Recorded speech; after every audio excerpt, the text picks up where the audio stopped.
Avengers. I don't know. That's how that would go. I am very disappointed. Screw this. I'm walking out.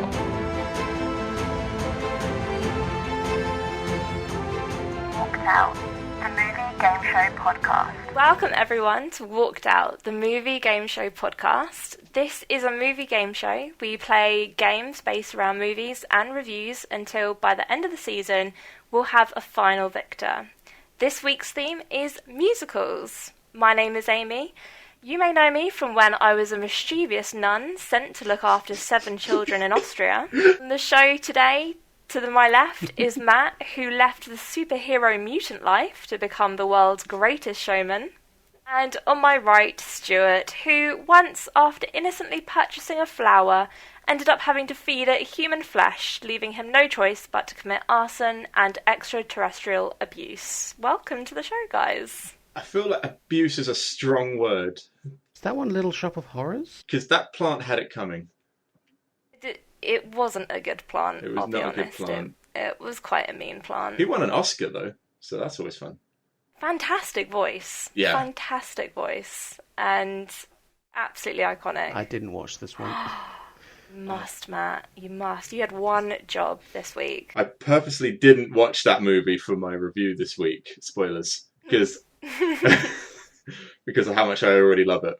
I had too many choices. I'm glad we delayed this episode because there are so few musicals I've actually seen.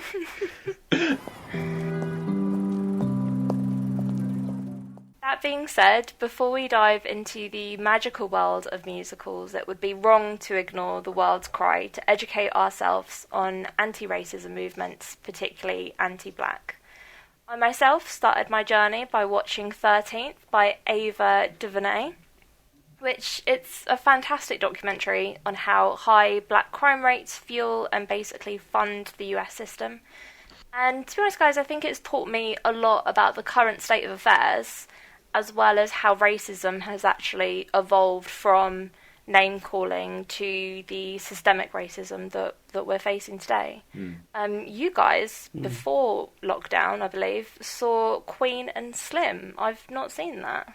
That's right. We did. That's right. It was, very last movie we watched before the lockdown properly took place. We saw it by chance. I hadn't heard of it, but Matt wanted to see it because he'd heard it was a good movie. And I went along. And, I'm glad I did. Everyone says it's a Bonnie and Clyde story. Watching two people, they literally travel across America trying to escape from the authorities because of a situation... From America. Well, yeah, from America. They were put in a situation that was not their fault in the slightest. It starts off pretty normal. They're on a date, but then it goes horribly wrong on the way home. And they're just forced into this situation. It's very relevant to what's happening currently. You feel like it's quite real? Like, is it the way that they do it? Is it quite shocking, quite hard-hitting? Pretty much, yeah. Yeah. Like, it starts with the two characters being pulled over, and it's an aggressive police officer. He'd been done on previous charges of harassment in the past, so he shouldn't have been in the force in the first place. Oh. But because of his actions, they cost the lives of these two people. So it's a pretty good must-watch then, really. Like you said, Stuart, it does sound quite relevant. Better than Green Book. Better than Green Book. Enjoyed it better than... That's good. We also saw Green Book, which is an empty movie. It's all right. Yeah.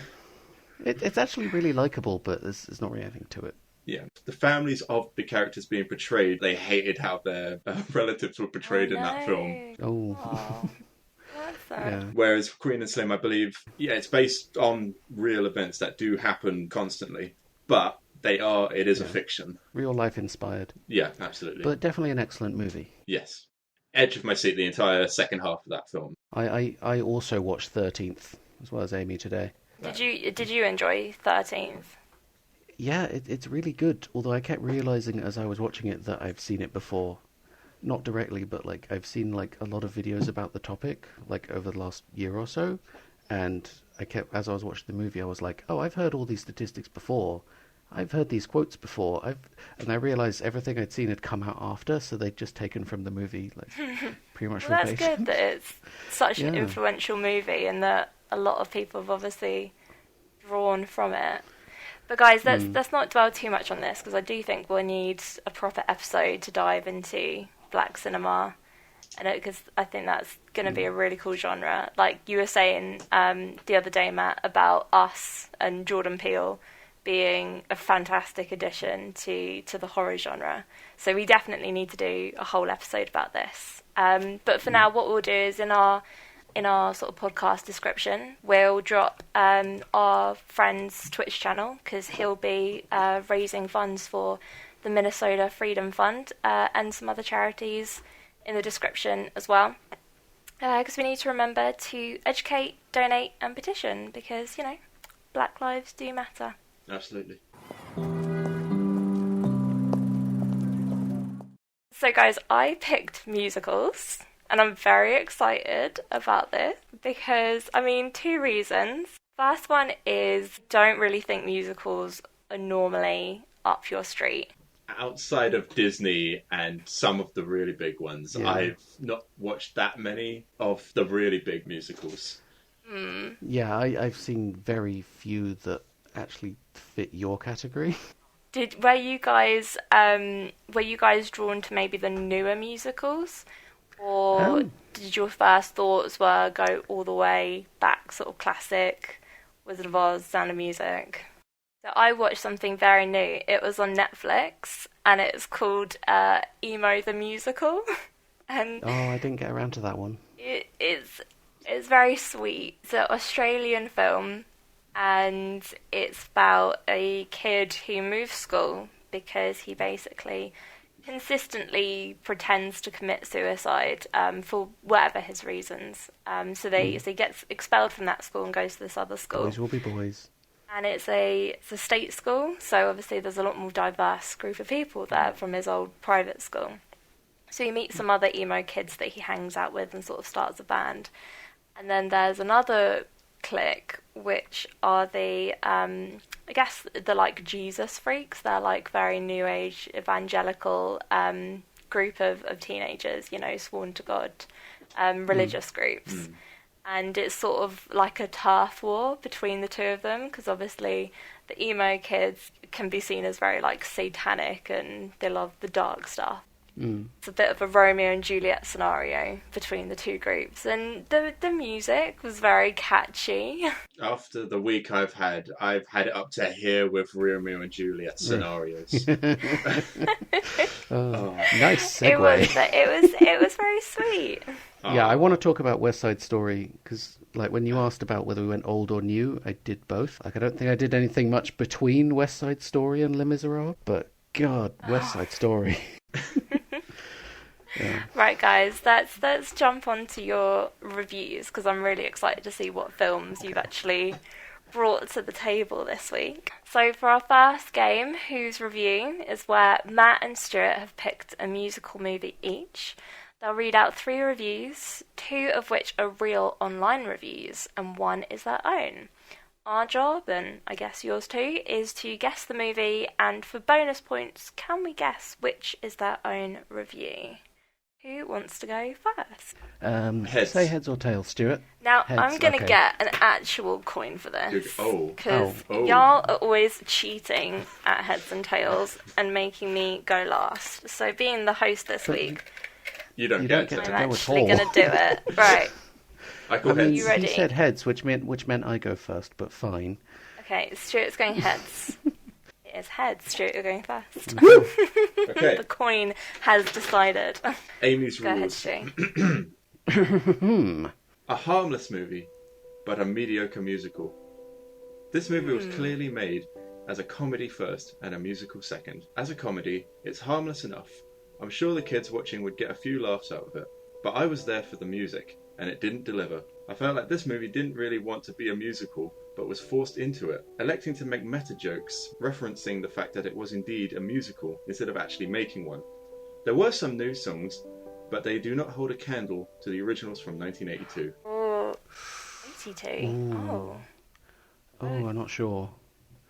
I was thinking 1, but then the date came out. Yeah, I don't know the dates of any of the musicals. So the original was made in 1982, and this is a remake of something from 1982. The one I watched wasn't actually 1982. So we know it's a comedy. My brain's going The Producers, because that has meta jokes, and it's a remake. Oh, I do love The Producers.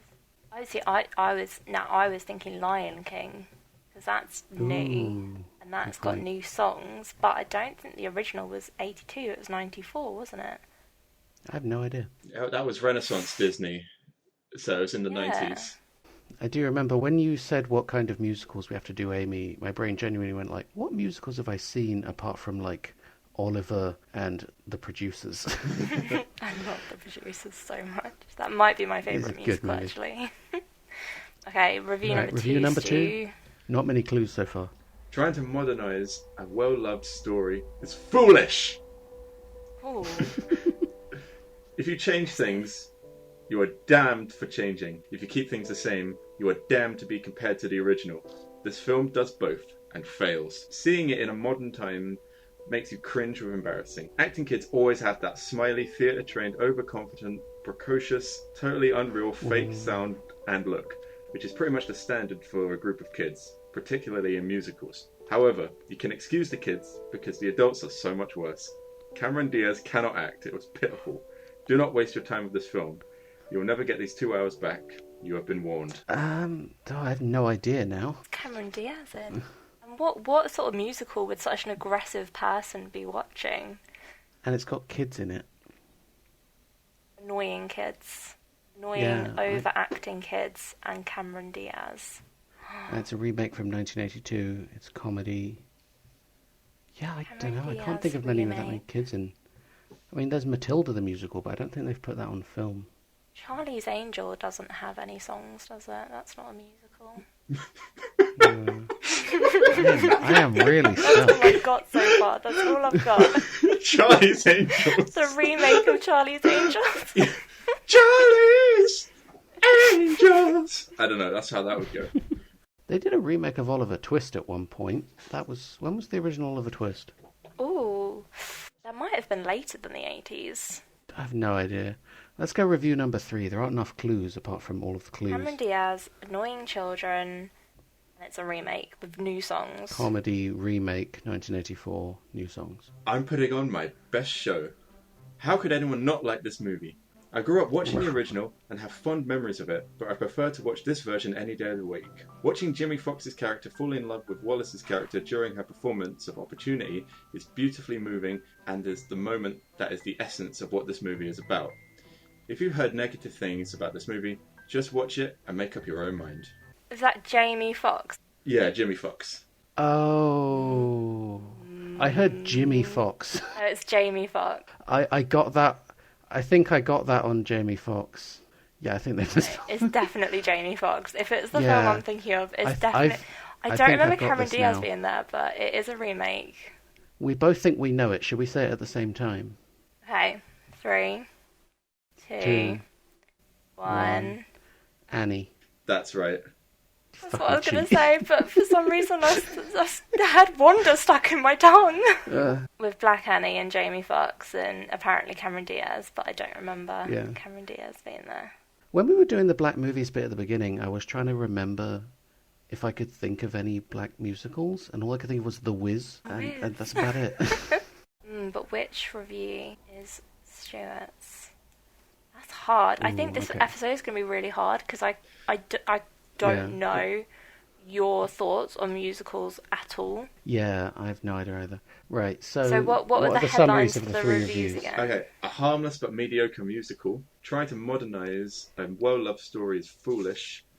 I'm putting on my best show.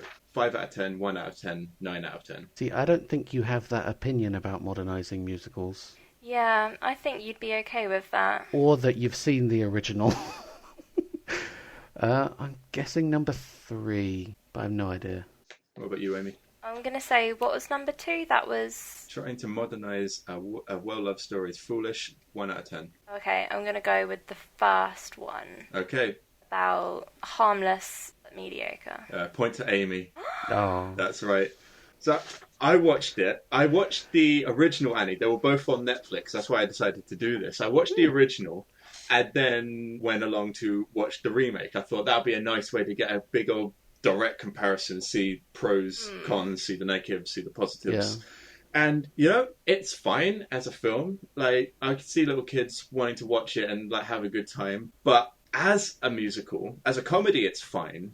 But as a musical, it's wanting. I went in there, there's not much to be loved as far as the music is concerned. They instead elected to make, like I said in my review, they just make jokes constantly about how, just sing a song, people love that. And it's like, okay, very clever. They were overly mean to Cameron Diaz. It's not Cameron Diaz's fault. She has a solo in the song. She sings Little Girls. She plays Miss Hannigan. Yes. I remember now. But she sings it with... Instead of singing like Cameron Diaz normally sings, she sings it Little Girls, and she puts on like a gruffer accent, and it does not work. Yeah. It's not Cameron Diaz's fault. I blame the directing or the sound direction on that side. Because I've heard her sing before. She sings in The Mask all those years ago, and she sings in other stuff, and she's fine. She sings in Shrek, doesn't she? And that's a lovely voice. She does sing in Shrek. Exactly. That's the other comparison. She explodes a bird in the karaoke, in the Shrek in the Swamp karaoke dance party. And through the wilderness, I know I needed you. It took me way too long when I was a kid to realise the joke is that she's singing like a virgin, because I didn't know the song. I was like, what is this song? It's not very good. She does have a lovely voice. Yeah. So do you think she was cast wrong then? Do you think they should have found someone who was just naturally a bit gruffer? Or do you think she could have played it how she normally... They wanted the star power because I feel like they wanted Jimmy Fox to have the star power, but I don't think he was in 2014. I don't know how big an actor he was in 2014. He had a bit of a boom, didn't he? A few years ago, he had a small boom. This is post Django. Yeah, so it was sort of Django, and then he did White House Down. I think that was a big one. Quite enjoyed that. That movie was big, but I think Jamie Foxx and Cameron Diaz were the star draws, and Cameron Diaz was still a draw at the time. I haven't seen her in much recently, apart from the elusive Shrek 5. But she was miscast, unfortunately. Jamie Foxx was great. He's really charming and likable, and he gets an original solo like that wasn't in the original 1982 film, and he's great. But there were some other things as well. The first movie, opening credits, there's a song. And then the movie begins, there's a song. Immediately after, there's a song. There's a song. There's a song. The remake, you have to wait 10 minutes before the first song begins. And I was keeping an eye on the time as well. It's 10 minutes before the song. And it's too plot heavy for just a fun musical. They're too focused on making... You're not making a spy thriller. Just have an orphan girl... She gets adopted by a millionaire. Keep it simple. But instead they go into details about how his phone network works and how he got rich. Yeah. I suppose in the original there's like Daddy Warbucks or whatever it is, and they're never really clear on it. Do you think they were trying to do the sort of foster care message? They do have a few throwaway lines. Like there's one girl that's older. She says, no one wants to adopt teenagers, etc., which is regrettably very true. Yeah, that's really true. And I noticed that they sing in the Hard Knock Life song. They say when you're an orphan kid. In the remake, they say when you're a foster kid. It's a hard knock life. They start saying that in the opening to the song, and then the rest of them start saying, "What does that even mean? It's a hard knock life. It means your life sucks." And I'm like, great, yeah. Everyone knows what it means. Maybe you should just have a new song. Aww. It's too meta, and also everyone knows what it means because the original is like culturally ubiquitous. Yeah, you've summed it up perfectly. They should have just committed to remaking it. Yeah, because they had during the opening sequence, she's running to the restaurant where her parents supposedly abandoned her or something, and they've got motifs of the original songs playing. Like the instrumentals, and I'm like, but it's a bit more 21st century. I'm like, okay, this is great. They're bringing Annie into the 21st century. I was expecting, and from that, I thought, okay, they're not going to have the originals. They're going to reference them, but they're going to do something new. But they didn't. They had a few original songs, but for the most part, all the songs were remasters of those original songs, but they don't work in a 21st century setting. But my biggest gripe with this movie, to shit on it a little bit more, is this weird phones are bad, but actually phones are good message that they have. So Jimmy Fox's character, Stax, his company is a mobile phone company. Halfway through, one of Jamie Foxx's security guards take Annie and show her the surveillance room. And he says, people are scared of the government. They should be scared of this. And he shows her all the surveillance stuff that Mr. Stax has, like spyware in mobile phones. So I'm like, okay. Basically the scene in The Dark Knight. Yeah, exactly. Dark Knight stuff. But at the very end of the movie, where Annie gets kidnapped by villains, they use that same spyware to find her again. So what's the message? Oh, that spyware's bad, but it's good for finding missing persons. Good thing we all got Twitter accounts to keep an update of where Annie is. Yeah, we couldn't possibly have just put, like, an existing parent app on that phone. Yeah, so super mixed. I totally get what you mean by there just wasn't enough musical to it. It's been a while since I've seen it, but I do distinctly remember, because there was a remix of Hard Knock Life that used to go around on, like, the Austin Powers one, or Bebo pages and stuff. And then I was almost like, I was so expecting them to do that in this Annie. And like you said, they cut Hard Knock Life quite short, and I'm like, oh, where's my cool Hard Knock Life remix? I also did a little bit of digging about why this movie existed in the first place. But I mentioned that scene to my sister and how what I was doing for this episode of the podcast, and she was surprised at that inclusion of the scene, but also brought up something that I hadn't thought of about why the remake exists at all. And it's actually they're actually quite intertwined. So the original Annie, she's ginger, and ginger for a reason. I didn't realise, but she's actually Irish. Yes.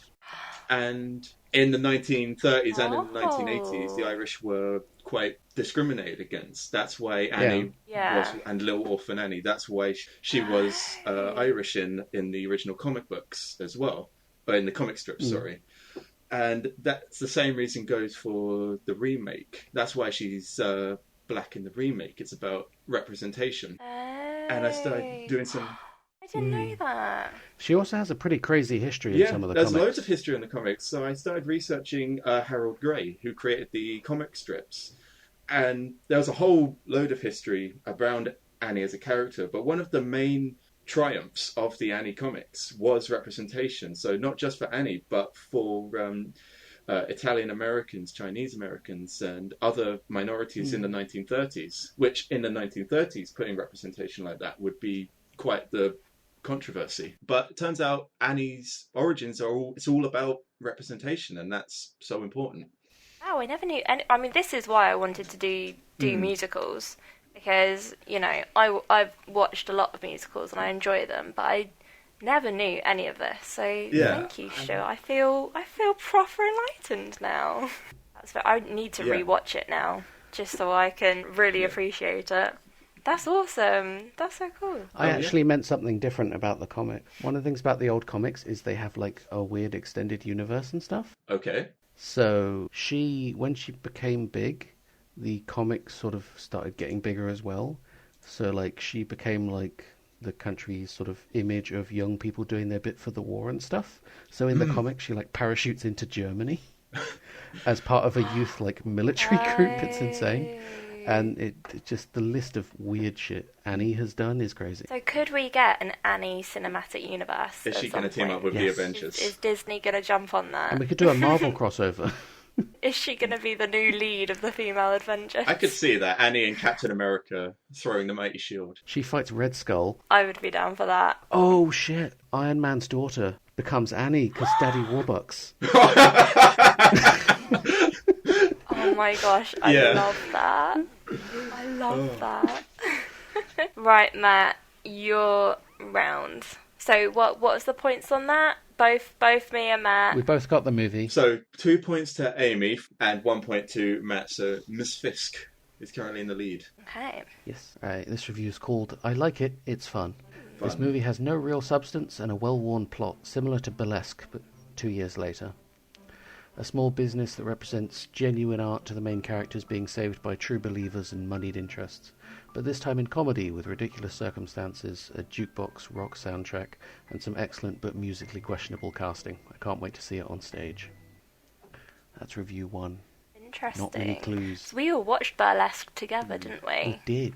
On Netflix party. Okay, so I kind of know what sort of time era we're thinking of then. A few of the reviews mentioned Burlesque, actually. If it's the movie I'm thinking of, I can see the direct comparison. Alright, review number 2. I'm intrigued. Oh, that one was 8 out of 10. Ooh. Review number 2. Great concept, poorly executed. I've been to see the stage show in the West End and it was simply phenomenal. So when I heard there was a movie, I was really excited to see it. I was disappointed. The cast are awful, music excellent, plot changed. The cast were wrong, they should have all been able to sing. It wasn't even funny. The ones who couldn't sing were clearly trying to sing and didn't really realise they couldn't. For example, Russell Brand, awful, bad singer, not funny. Catherine Zeta-Jones, decent singer but tried too hard. The plot is completely different than it was on stage and not in a good way. Some characters were missing completely, and the story of Drew and Sherry was completely different. The music was the only good thing in this movie. I adore 80s rock music, but the way the cast sang it, it made it sound like a modern pop song, because none of them had rock voices. To sum up, don't buy the film, save your money and go see it on stage. And if you have watched the film already, do not be put off, the musical is much better. 4 out of 10. I agree with that. I completely agree with that. Yeah, if it's the movie I'm thinking of, I think me and Amy both, we won't say it, but I think I know what it is. But Okay. I watched it with an ex. She loved it. I was baffled by it. Just baffled. I've not seen the stage production, but I have seen Queen's We Will Rock You, so I completely understand that kind of musical. I think it is much harder to translate onto the screen, I think, than other stage musicals. Review number 3. Alec Baldwin did a stage dive and ... I'm not trying to fat shame him, but I wouldn't want to be the guy he landed on. As for the film... He's not even that fat in the movie. As for the film... I think I really enjoyed that bit. Jack Black did the same thing. As for the film, it's pretty decent, and I personally think they managed to mix up rock songs into a Broadway type of musical nicely. Yes, it has a very basic and repeated formula to the storytelling, and the final third of the movie felt quite weak, but it still tied off most of its loose ends quite nicely. Tom Cruise was an absolute standout here when it came to all-round performances, but everybody did very well in their roles. As much as I did enjoy it, I can't see myself ever watching this again. Once feels like enough. Now let's all join Scientology. 7 out of 10. That's the reason why I didn't rewatch it. Okay. This time round, because I don't want to watch anything with Tom Cruise in anymore. Sorry. I got to the scene where Tom Cruise started singing at that woman's arse, and that's when I knew this movie was over for me. Okay, so you both know the movie? I love how all-star it is though, because you do see these all-stars just doing like stage dives.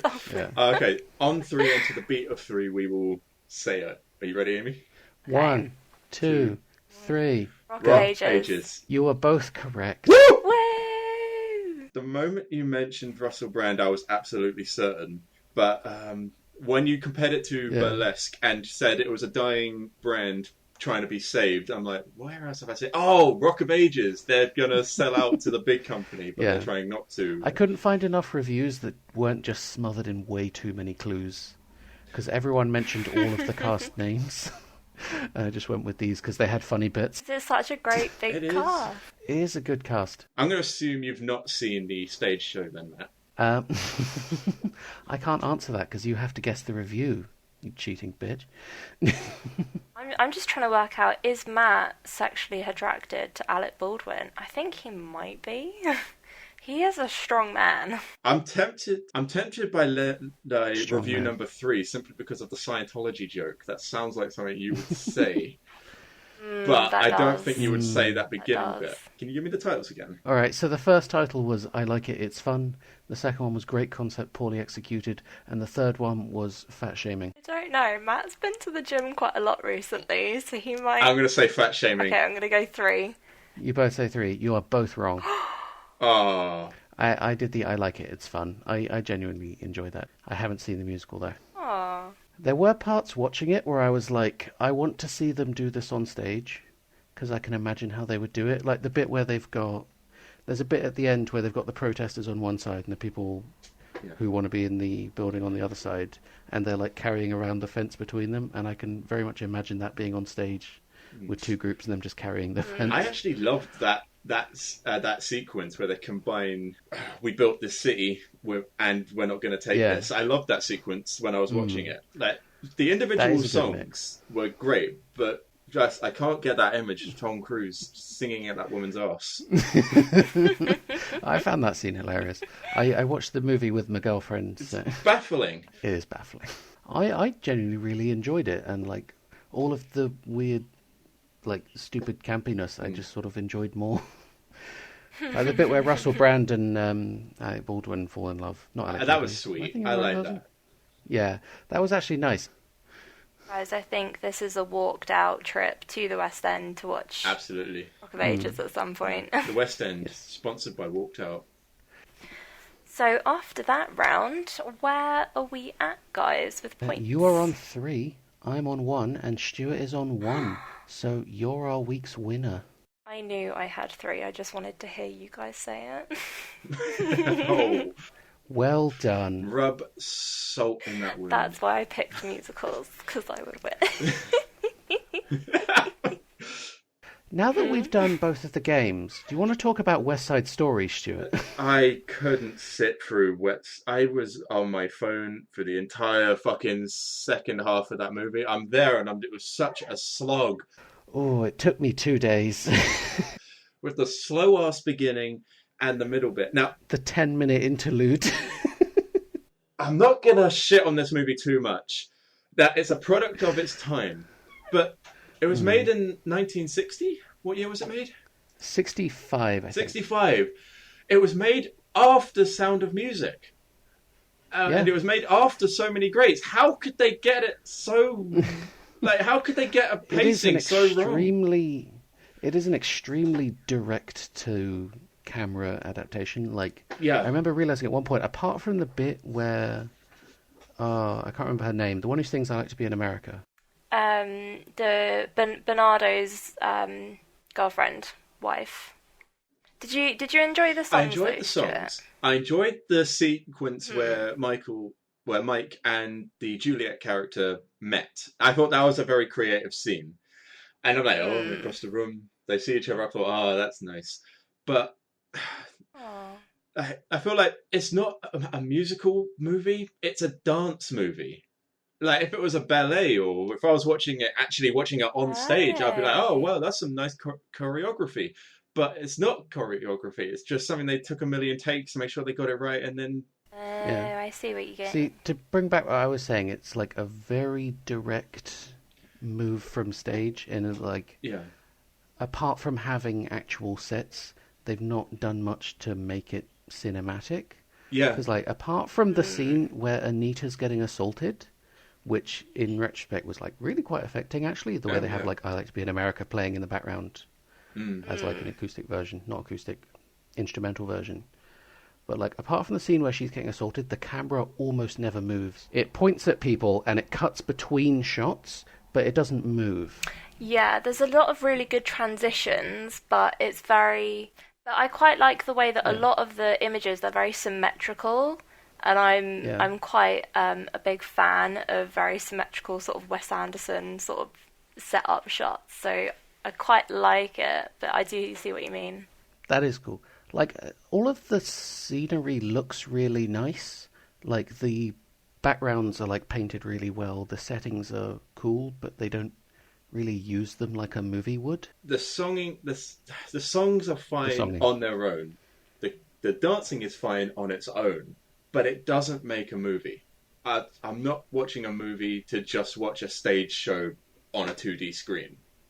If I wanted to watch a play, I'd watch a play. If I want to watch a film, I'd watch a film. They are very different. The songs themselves, some of the bits were quite forgettable. Like when they're singing about rallying the boys to take down the sharks, etc. That bit, I'm like, okay, I'm going to forget this in 5 minutes. I'm not going to be singing that in the bathroom. I'm going to forget that. The love song between Mike and the girl. I'm going to forget that. Apart from I Like to Be in America, there's not much memorable Oh songs, no, really. that's I feel pretty. Oh, Oh, so pretty. Oh, that one. Which I think Anger Management did a better job. Yeah. Oh. Yeah, because I hadn't seen this movie growing up. That Anger Management was the first time I'd heard that song. Yeah. And then I watched this Oh, no. this week, and I was like, "Oh, this is what that's from." Yeah. I wish there was more music. I wish there was more of it, and I wish it had been done more creatively. But I feel like the person just thought, just take what they did on stage and put it on in a cinema, and that'll be enough. It might have worked back then. I'm sure there's a reason this movie is remembered and why it's iconic, but it doesn't work for this 21st century man. Because it clearly broke a lot of ground in some ways, but in a way that someone has to point out to you now if you don't know about it. I think there was one moment that really got to me where I was like, when I was thinking about the adaptation from Romeo and Juliet and stage to screen, there was a bit, the wedding, the bit where they just decide to marry each other kneeling on the floor with like a cross-shaped window in the background. And I was like, clearly they couldn't work out how to get these characters married, so they just did it. And clearly they couldn't work out how to make this look like a wedding without using like stage lighting, because you could see that they were clearly trying to do a stage thing where that transition works if you're on stage and you change all the lighting. Because if you change it like that and then shine the thing in the background, your audience just transitions to like, oh, they're not really in the room. Whereas on camera, you could still see they are where they are. They're not actually getting married. That's just a fantasy. Yeah, it's a fantasy, and they're like, they're sort of Vegas marrying each other, just kneeling in a room. Even though Vegas marriage is legal. It's, to be honest, it was because of that movie why I was almost put off watching The Sound of Music, but Anne-Marie twisted my arm and said, come on, let's watch Sound of Music, because Amy... I knew one of your girlfriends was going to really push you towards this. I was wondering who it's going to be. Yeah. I told Anne-Marie that you had said this, and she got very excited about the post, and she was horrified when she realised I'd never watched Sound of Music. But I watched it. Sound of Music was the highlight of my week. I loved it. I didn't realise how good it was. And Matt, definitely, have you watched Sound of Music? I have not. You should watch it. I would definitely recommend it. It's not a West Side Story. It is a really good story. Very fun musical. Which I cannot stress this enough. Music throughout. Like, that's all I want from a musical. Not 20 minutes of finger snapping and ballet. Oh, yeah. And then some forgettable songs. But I guess that's the beauty with Sound of Music, is that when they do have dance scenes, it's either sort of like an intro, outro, and they're sort of wrapping it up. But they cinematically, they use the props as well. So the 17 song, they use the beautiful little, I can't remember what they're called, but sort of wooden gazebos. And they play it out in there. It's lovely. All right. So, Stuart, did you watch Les Miserables? Because you mentioned it on WhatsApp, and I didn't know if you watched it this week or if you'd just seen it. Oh, no, I've seen the beginning of it, but I watched the beginning of it a while ago, but I didn't enjoy it because I'll sum up my thoughts in one sentence. I dreamed a dream of time gone by. It is a miserable film. I mean, You must sing or act, you know? Okay, you can portray hardship and being downtrodden without actually crying while you're singing. I don't want to hear you snivelling about all over my music. But that's why they won the Oscar, because Just instead of lip sniffing. syncing any of those songs, he sang it in the moment in front of the cameras. So that was sort of the breaking thing about that film. So you have to appreciate that Anne Hathaway did. I can appreciate. I find that made some of the songs weird, the live singing. Do you want me to repeat? I'll sing it again. Because it meant that, like, obviously no one else could be on set when they do the live singing. So they just punch in on everyone. You can't see anyone else, and it's just them basically singing to camera or directly to each other. I did really like it, though. Like, Les Miserables is pretty excellent, actually. Yeah. Like, there's some bad singing in there, but I just immediately got over it and forgot about it. It is wonderfully cinematic, though. Oh yeah, it's well made. There are some lovely shots in there. and it does flow Yes. really nicely. It was very like they wave the camera the fuck around. They like fly over boats and shit, and you're like, oh, they just did this because they couldn't do that on stage, didn't they? But that's why. That's what you should be doing, maybe. They'd have to throw like a set at the audience to do this shot on stage. The stuff you can't do on stage, that's what you need to add when you Yes. do it on screen. And I Yeah. find that especially Well, the thing is, with... you don't need to add it for the sake of adding it, though. Some of them were pretty I think one of the gratuitous. biggest struggles with stage to screen is what do you keep, what don't you keep. So let's take, I mean, I'm just going to say it, Cats, right? I've not seen it, but apparently it didn't go very well. And I think one of the big You keep the one of buttholes, the big and you don't big problems is that Cats, the costume design is absolutely iconic with Cats, right? The skin tight leotards, completely iconic. So they with were the like, fur oh, on we them. need to keep that for the film because that's, you know, good fan service. People will be angry at us if we didn't keep that costume design. And I do think that maybe, there is a division of this world that would be angry that they didn't keep the original costume design. But there is such a larger proportion of the world who haven't gone to go see Cats, and bringing it to screen is supposed to make it more Yeah. accessible. Maybe they won't understand the costume choices. It basically had the same problem as Green Lantern with the CGI mask, where like it would have looked kind of shit, but worked a lot better if they'd just given them something to wear. Do you think if it was less Like CGI, if they'd literally and been in the more- costumes but higher budget, I heard it would have been better. stories that the people behind the CGI, they were horribly... I don't know if this is true. I don't have a source for this and stuff, but I heard stories that they were horribly overworked and had like loads of shit going on they back hit then. out a lot. Apparently it was pretty development hell. Yeah. When people were criticising, they really hit back out at them. Oh, I just thought of something.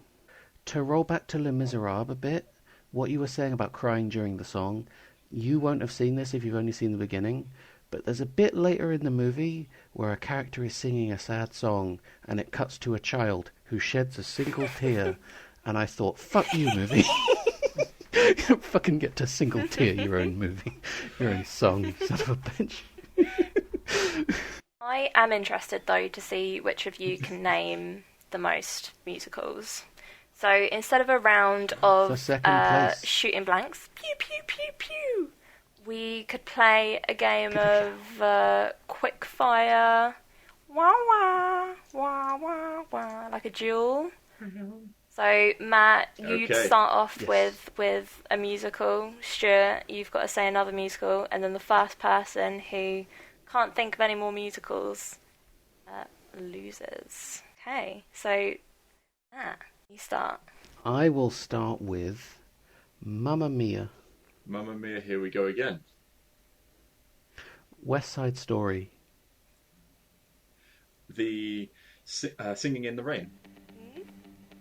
Cats, 1 elephant, 2 elephant. The Sound of Music. A Star is Born. Les Mis. Oh, that was going to be my one. 1 elephant. Rock of Ages. Burlesque. Stop picking mine. You fucking... Annie. 1 elephant. Rocket Man. The Producers. 1 elephant. 2 elephant. 3 elephant. Matt's the winner. Fuckers. Oh, I was tempted to go Disney, but I've got a feeling that would be pushing it because then we'd be all night. And Oh, yeah, you'd be guess- going back and forth with Disney film. So I am the winner. Matt, you are second place. Not that it means anything. And Thank you. Stuart, you're last place, but that's okay because again, it doesn't mean anything. Yeah, sure. no. Poor little orphan Stuart. Poor little orphan. Well, thank you guys for joining us for today's episode on musicals. We have next week is quite a special episode. Matt, you are hosting. Have you had a thought as am. to what the theme will be next week? Space sci-fi. Okay, so it has to be set in space, or do planets count? set in space or like in some way very much about space. Okay. So they can visit Earth, but it's not based on Earth. Yes. I feel like we're going Yes. straight back to Right, Stuart's next comfort week's. zone. he's had a week of musicals. That is a little bit why I picked Now it. the pair of you just scurrying straight back. You need a recovery It's week. basically that meme of the guy running out of his comfort zone to slap a button, then immediately running back in. Awesome. Well, guys, yeah, thanks for joining us. Please keep the conversation going on our Facebook and our Twitter. You can find us at Walked Out Pod on both of those. We also have our own Twitters, but as Matt says, why would you follow us? Don't. Yeah. No one follows that. You can follow me on at Nimsudo on Twitter. You can friend me on Facebook. Get me on WhatsApp. Send me your phone number and I'll give you my house phone. Instagram, Twitter. Get my Google Plus. Google Plus, that's the important one. Come to my house. We'll have some drinks. I'll cook you some food. Watch some movies. Talk to my mum.